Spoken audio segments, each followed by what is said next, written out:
Well, I mean, yeah, I mean, God, it's not, to me, this is the sort of where you do end up veering into this dark place where you realize, oh my God, have we truly just entered the realm of pure absurdity? And it's like, shit, what happens when you just look at like a entire planet of people who are, at least prior to this pandemic, they were getting in cars and driving to an office where they would sit in a cubicle next to a person that they would only see if they were going to use the bathroom or have lunch. Yep. And they might, maybe a few times a week, they would have meetings where their bodies would all gather together and they would say things that they could easily have just said over a computer.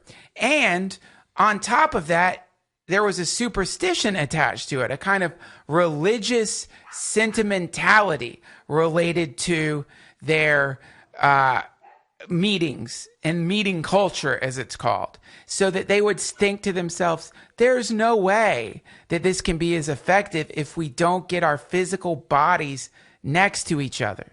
And now, at least, what we're finding is actually it still fucking works. Mm-hmm. And I don't know where the voice is. There needs to be a voice of someone being like, wait a minute.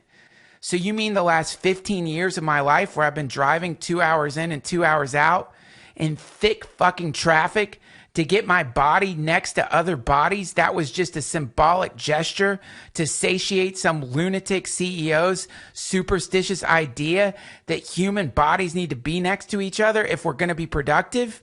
So like all those 2 hours, me being away from my family, all that shit was completely unfucking necessary just because some power hungry fucking CEO.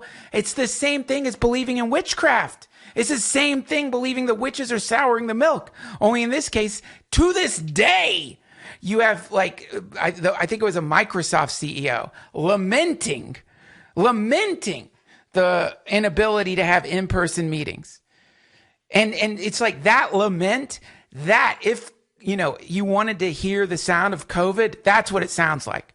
You know what I mean? Some fucking guy who's making $1 million, $10 million a month or whatever he's making saying, oh, I need the bodies of my workers together in the same space so they can smell my fucking pheromones as I control them.